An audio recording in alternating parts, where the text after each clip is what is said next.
एक और बात वर्तमान सरकार को कह देना चाहती हूँ कि इसमें आप हमें आंदोलन के लिए विवश ना कीजिए कि जहाँ पर आपने बात की है तो आप कोई मर्डर कर दीजिए। मर्डर का निर्णय कभी भी मनुस्मृति से नहीं लिया गया है, ना लिया जाएगा। कि अगर बाबा साहब का नाम संसद भवन में नहीं हुआ तो बहुत उग्र आंदोलन आप सभी को देखने को मिलेगा।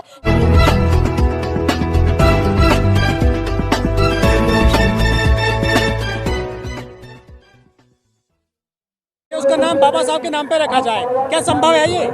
बिल्कुल ये संभव है, क्योंकि जब जनमानस की आवाज होती है तो हर काम संभव होता है। ये आपने 3 कृषि कानून में भी इसका असर आपने देखा होगा।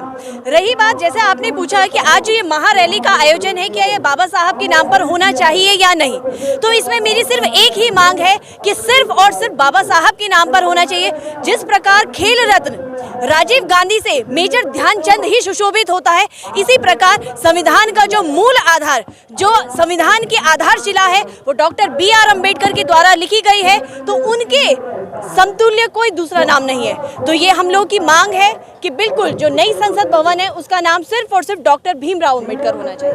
आप लोगों में इतनी ताकत है, इतने पावर है, वो सत्ता में बैठे लोग हैं, उनके पास पावर है, सब कुछ है, आप लोग एकजुट भी नहीं होते हैं, संगठन अलग अलग खेमों में बटे हुए हैं, हो पाएगा ये संभव? बिल्कुल हो पाएगा संभव। देखिए ऐसा है कि संगठन चाहे अलग अलग होंगे, लेकिन सबका टारगेट एक जैसा है।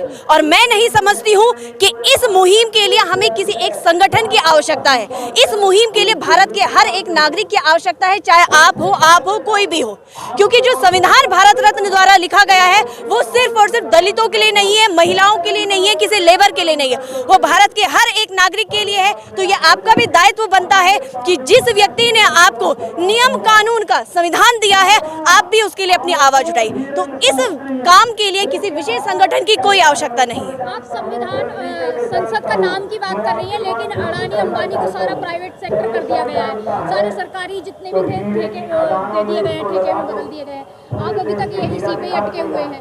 जी बिल्कुल, हम चाहते हैं कि बाबा साहब को जो इतिहास है उसे प्रकाश में लाया जाना बहुत ज़्यादा आवश्यक है, और उसके लिए जो नई संसद भवन है ये बहुत ही अच्छा माध्यम है कि जब बच्चे, आने वाली पीढ़ी जब जब नई संसद भवन का नाम लेंगे तब तक बाबा साहब का नाम लेंगे और जानने का प्रयास करेंगे कि आखिर में कौन था ये व्यक्ति। और रही बात, आपने निजीकरण की बात करी है, तो जैसा कि मैं आपको बता दूं कि जो हमारा आरक्षण की व्यवस्था थी वो सामाजिक समानता लाने के लिए थी, जो अभी तक भी भारत में सक्षम साबित नहीं हो पाई है। तो इसके लिए हमारा संगठन ऑल इंडिया परिसंघ डॉक्टर उदित राज जी, डॉक्टर ओम सुधा जी के नेतृत्व में यह मांग करता है कि निजीकरण बंद हो, और यदि निजीकरण होना बहुत ज़्यादा अनिवार्य है तो इसमें आज भी आरक्षण की व्यवस्था होनी चाहिए कि जो लोग मुख्य धारा से रह चुके थे उन्हें मुख्य धारा में लाए जाने का प्रयास किया जाना चाहिए। लेकिन जो उदित राज है वो तो खुद पहले बीजेपी में रहे हैं, वो उनसे मांग रहे हैं। तो आपसे मैं एक बात पूछना चाहूंगी, क्या उदित राज जी एक प्रथम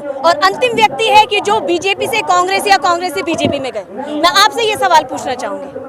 ऐसे भारत में बहुत सारे लोग हैं जिन्होंने दल बदला है, लेकिन उदित राज जी की एक खास बात है जो शायद आपकी नजरों में कभी नहीं आ पाई, चाहे वो बीजेपी में रहे हो चाहे कांग्रेस में हो, लेकिन उन्होंने निरंतर दलितों की आवाज उठाई है। मैंने ऐसे राजनेताओं को भी देखा है जो गद्दी पर बैठ तो जाते हैं पर आवाज नहीं उठाते, लेकिन मेरे उदित राज जी पे वो दम है कि वो संविधान की धाराओं को मानते हुए चाहे किसी भी पार्टी से रहे हो, लेकिन आवाज हमेशा दलितों की उन्होंने उठाई है। लेकिन यहाँ पे जो SC/ST सांसद है 138, उनमें से तो एक भी नहीं आया है आपके साथ। जी बिल्कुल, इस बात का हमें बड़ा मलाल रहेगा, लेकिन मैं आपके चैनल के माध्यम से सभी राजनेताओं को बता देना चाहूंगी कि आज जिस कुर्सी पर आप बैठे हैं वो कुर्सी सिर्फ और सिर्फ बाबा साहब की बदौलत आपको मिली है। तो बहुत ज्यादा आवश्यक है कि हर एक अधिकारी, हर एक नागरिक, हर एक राजनेता कि वो आगे आए और बाबा साहब के हक की लड़ाई यहाँ पर लड़े। ये बाबा साहब के लिए एक बहुत बड़ी श्रद्धांजलि साबित होगी। लेकिन क्या लगता है कि मोदी जी मानेंगे आपकी मांग को? बिल्कुल मांगेंगे, क्योंकि मोदी जी के लिए भी वही नियम कानून लागू होते हैं जो आपके लिए और मेरे लिए होते हैं। मोदी जी के लिए भी संविधान निर्माता बाबा साहब ही हैं, तो उन्हें बिल्कुल बेशक माननी होगी हमारी ये बात कि नई संसद भवन का नाम हो तो डॉक्टर भीमराव अम्बेडकर। किसानों ने आंदोलन किया था 13 महीने, 700 किसानों की मौत हुई थी, तब माननी है सरकार? जी बिल्कुल, तो ये एक एग्जाम्पल सेट हुआ है सरकार के लिए। अंततः निर्णय ये था कि सरकार ने अपने तीनों कानून वापस लिए हैं, तो हम वर्तमान सरकार से ये अपील करते हैं, गुजारिश करते हैं कि ये गलती पुनः दोबारा ना हो और कानून लाना और ये दोनों ही अलग मैटर है। ठीक है, यदि नाम आ जाएगा बाबा साहब का संसद के ऊपर, तो दलितों को फायदा क्या होगा इससे? देखिए ऐसा है, फायदा तो घर के आगे नेम प्लेट लगाने से भी कुछ नहीं होता है। अगर आपके घर के आगे, मैं अपनी बात पूरी कर देती हूँ, अपनी बात पूरी कर देती हूँ, घर के आगे जब नेम प्लेट लगाता है तो उससे व्यक्ति को एक सुकून और एक मान प्रतिष्ठा महसूस होती है। तो मैं समझती हूँ कि बाबा साहब जिनका नाम पूरे विश्व में बसता है, जिनका डंका पूरे विश्व में है, आप गूगल करके देखिए, symbol of the knowledge doctor BR Ambedkar, तो उनके नाम पर ये होना बहुत ज्यादा आवश्यक है। और मैं एक और बात वर्तमान सरकार को कह देना चाहती हूँ कि इसमें आप हमें आंदोलन के लिए विवश ना कीजिएगा। लेकिन देश में तो हिंदू राष्ट्र की बात चल रही है जी, मनुस्मृति की बात होती है जी, नहीं तो मनुस्मृति की बात हो, चाहे इस्लामिक धर्म की बात हो, किसी भी बात की धर्म हो, लेकिन ये मुद्दा इन सब बातों से परे है। बाबा साहब ने विज्ञानवाद, तर्कवाद की बात की है और पूरा भारत उसी पर ही चलता आया है और चलता आया है। मनुस्मृति की जहां पर आपने बात की है, तो आप कोई मर्डर कर दीजिए, मर्डर का निर्णय कभी भी मनुस्मृति से नहीं लिया गया है, न लिया जाएगा। उसकी संविधान बदलने की बात हो रही है देश में, तो बिल्कुल संविधान बदलने की बात हो रही है, बात तो बहुत कुछ होती है, लेकिन होता वही है जो संविधान के दायरे में होता है, और जो संविधान के दायरे में होगा वही आपके लिए भी लागू होता है, मेरे लिए भी लागू होता है, और तत्कालीन सरकार के लिए भी वही लागू। कुछ लोग कह रहे हैं कि गोलवलकर के नाम पे रखी जाएगी संसद का नाम, आपको कैसे पता चला ये? बिल्कुल, ये हमारे भी कुछ सूत्र हैं, जैसे कि आप लोगों के पास कुछ जानकारियां आ जाती हैं, हमारे पास भी आती है, और नाम किसी का भी हो हमें उससे कोई आपत्ति नहीं है, पर हमें इस बात से आपत्ति है कि अगर बाबा साहब का नाम संसद भवन में नहीं हुआ तो बहुत उग्र आंदोलन आप सभी को देखने को मिलेगा, जिसके प्रत्यक्ष प्रमाण आप लोग भी होंगे। और दूसरी बात मैं कह देना चाहती हूँ कि जैसे भारत में एक नारा है कि दलितों की संख्या 85% है, तो आपके चैनल के माध्यम से मैं उन दलितों को आगाह और चेतना जगाने आई हूँ कि वो 85% की कीमत बताने का मौका आ चुका है कि आप आइए और अपने हक अधिकार की बात। लेकिन आप जो डिमांड कर रहे हैं, कहीं मीडिया में खबर नहीं है आपकी जो मांग कर रहे हैं? नहीं, बिल्कुल हमारी मीडिया में खबर नहीं है, क्योंकि मीडिया में पर्याप्त संख्या में हमारे रिपोर्टर भी नहीं है, और आप जैसे बुद्धिजीवी लोग आए हैं, आप लोग पढ़े लिख कर यहाँ पर आए, आप लोगों ने बाबा साहब का इतिहास भी जाना होगा, तो आप लोगों से हम ये अपेक्षा करते हैं कि आप जैसे और भी साथी हमारे साथ जुड़े और इस मुहिम को परवान चढ़ाएं। अच्छा, अभी आपने कहा 85 है, तो 85 जो है वो सत्ता में क्यों नहीं है अभी तक?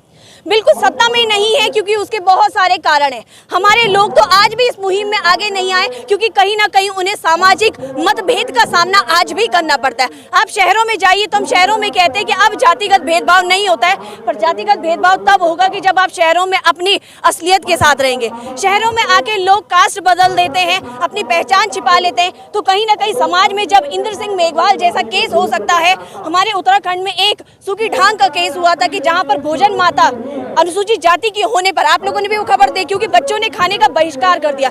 मैं एक बात सोचती हूँ कि जिन बच्चों को नाक पोंछना तक नहीं आता, उन्हें ये जाति का भेदभाव कौन सिखाता है? तो अब वर्तमान में भी ये सारी कुरीतियां हैं जिस वजह से हम लोग आगे नहीं आ पाए। एक सवाल और आपसे, बाबा साहब की मूर्ति तोड़ी जाती है पूरे देश में बड़े पैमाने पर, वो नाम कैसे सहन कर लेंगे बाबा साहब का संसद पर? करना पड़ेगा, क्योंकि आप भी उसी भारत की जनसंख्या का हिस्सा है और हम भी उसी भारत की जनसंख्या का हिस्सा है। मैंने जब ये कैंपेन चलाया था तो मुझे कई सारे लोगों को इस बात से भी सामना करना पड़ा कि ये जो संसद भवन बन रहा है ये आपका और मेरा नहीं है, 140 करोड़ जनसंख्या का है। तो आपके चैनल के माध्यम से मैं उनको ये बात बता देना चाहती हूँ कि उसी 140 करोड़ जनसंख्या का हिस्सा हम भी है।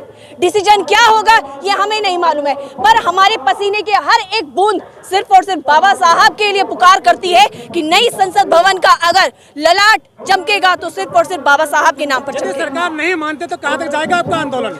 बिल्कुल, हमारा आंदोलन जिस प्रकार से आपने कृषि आंदोलन में देख चुका है कि जब बातें मनवाने पे आते हैं तो आदमी किस हद तक जाता है, तो हम भी यही अपेक्षा करते हैं कि सरकार हमें विवश न करे और हम भी ऐसा ही कुछ करने को मजबूर रहें। संगठन है उसके बराबरी से कर रहे हैं। किसानों के पास संसाधन था, बैकअप था, वो साल भर तक रुक सके थे। क्या किसी भी दलित संगठन में, किसी भी दलित बहुजन संगठन में इतनी क्षमता है जो 6 महीने सड़क पर रह सके? देखिए, बिल्कुल ये बात आपने सही कही है, पर इस बात से पहले ये बड़ा सवाल है कि हमें आंदोलन की आवश्यकता ही क्यों पड़े? क्या आप जैसे बुद्धिजीवी लोग नहीं चाहते कि जो भारत रत्न है, जिसे ज्ञान का प्रतीक माना जाता है, उसका नाम संसद भवन पे हो? मैं एक बात कहना चाहती हूँ कि इसे आंदोलन का वाक्य दिया ही क्यों जा रहा है, आंदोलन का शब्द दिया ही क्यों जा रहा है? क्यों न दिया जाए? लोहिया ने कहा था जब सड़कें सुनसान होती है तो संसद आवारा हो जाती जी। अभी क्या संसद आवारा नहीं है? आपके हाथ में संविधान तो है, लेकिन संविधान के दस्तावेज जो है धीरे धीरे फाड़ दिए गए। आप कह रही हैं कि निजीकरण नहीं हो, आरक्षण हो। आरक्षण रहेगा कहाँ? जब आपकी संस्थाएं बिक जाएंगी, पब्लिक सेक्टर बिक जाएंगे, तो आरक्षण कहाँ लेंगे? तो मान्यवर, जब आप इस रैली में आए होंगे तो आपने हमारा बोर्ड और पैम्पलेट भी उसमें पढ़ा होगा, जिसमें एक मुद्दा ये भी है कि निजीकरण का विरोध हो, और अगर निजीकरण होना बहुत ज्यादा आवश्यक है भारत के विकास में, तो वहां पर आरक्षण व्यवस्था होना जरूरी है। 133 तकरीबन एमपी जो है हमारी लोकसभा में है, किसी की जुबान से आवाज नहीं निकलती है संसद में। प्रतिनिधियां चुनकर जाते हैं लेकिन आवाजें नहीं आती। क्यों? क्या हमारी अपनी खामियां नहीं है?